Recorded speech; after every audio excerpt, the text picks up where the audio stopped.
আজকে আবার গাছে থেকে একটা চাল কুমড়া উঠানো হয়েছে আর এই তো কয়েকটা করলা উঠানো হয়েছে। তো আজকে চাল কুমড়া দিয়ে ইলিশ মাছ রান্না করব আর এখানে ছোট মাছ দিয়ে একটু ডাঁটা রান্না করব। চাল কুমড়ার চাক ভাজি করব। তো আসসালামু আলাইকুম, সবাই কেমন আছেন? আশা করছি সবাই খুব ভালো আছেন। আলহামদুলিল্লাহ আমরাও খুব ভালো আছি। আমার নতুন একটা ব্লগে আপনাদের সকলকে স্বাগতম। আজ হচ্ছে বুধবার, এখন বাজে হচ্ছে 10টা 45।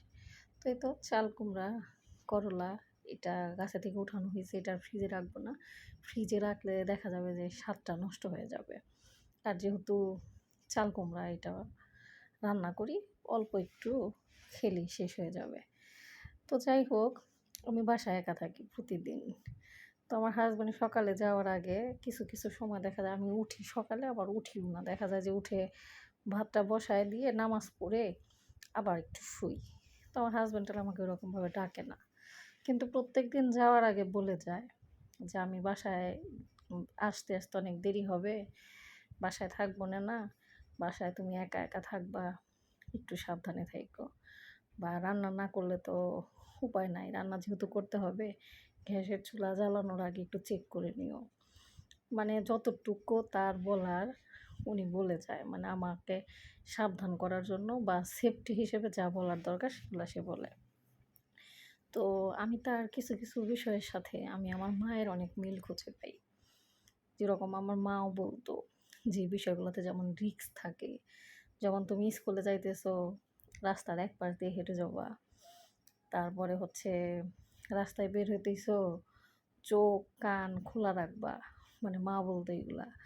তারপরে হচ্ছে তুমি আজকে বাড়িতে থাকবা, আমি তো একটা জায়গায় যাইতেছি, তাহলে তুমি জানি রান্নাঘরে যাও না, তুমি জানি গ্যাসের চুলা জ্বালাও না। মানে মা যেরকমভাবে সাবধান করতো যে বিষয়গুলোতে আসলে রিস্ক থাকে, তো ওরকমভাবে আমার হাজব্যান্ডও আমাকে প্রত্যেকটা দিনই বলে যায়।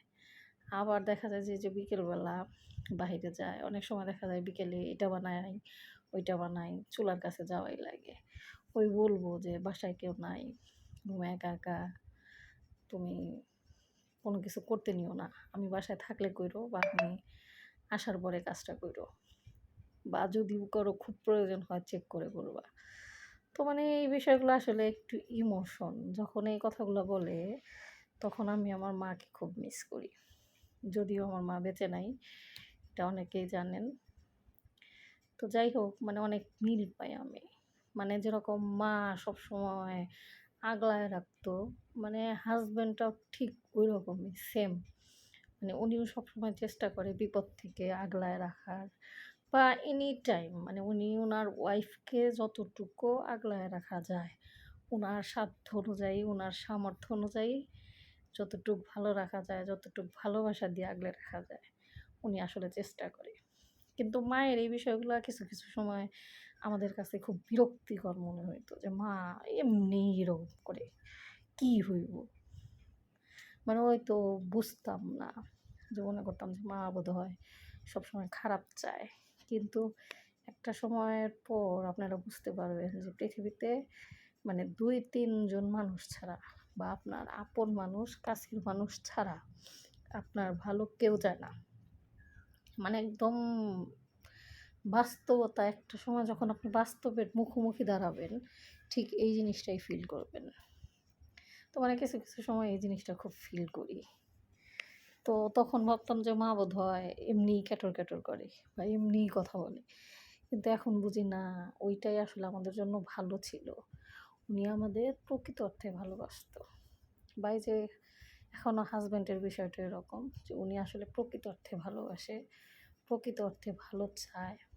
এর জন্য এরকমভাবে সাবধান করে, সতর্ক করে, কোথায় যাওয়া যাবে, কোথায় যাওয়া যাবে না, কার সাথে মিশতে হবে, কার সাথে মিশতে হবে না।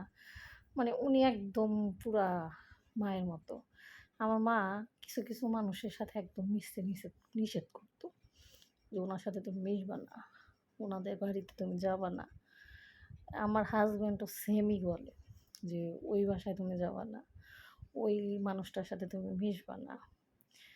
মানে ভালোর জন্যই বলে, যেটা ভাবি এখন।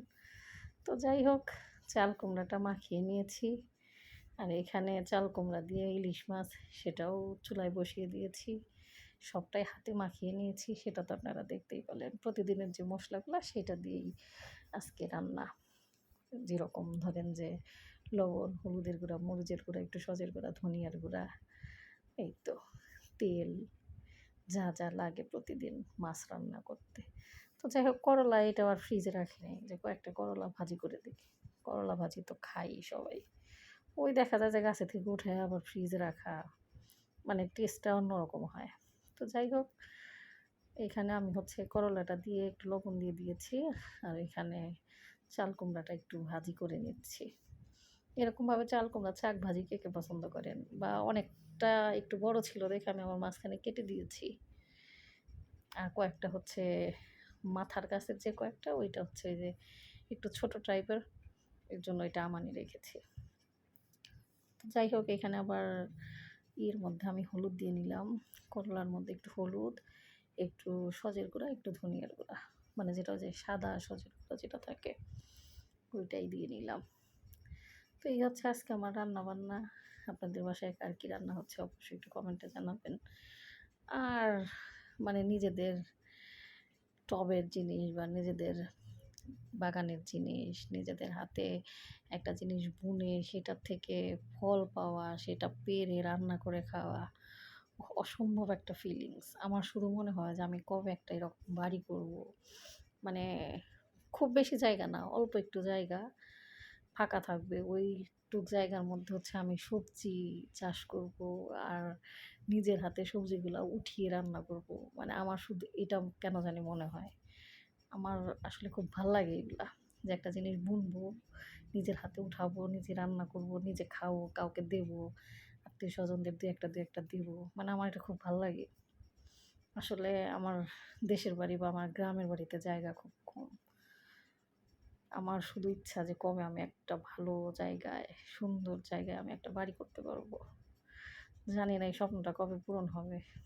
তবে আমার খুব ইচ্ছা, আমি মনের থেকে চাই যে আমি যেন একটা বাড়ি করতে পারি। তো ঠিক আছে, সবাই ভালো থাকেন, সুস্থ থাকেন। দেখা হচ্ছে আগামী একটা ভিডিওতে। আল্লাহ হাফেজ।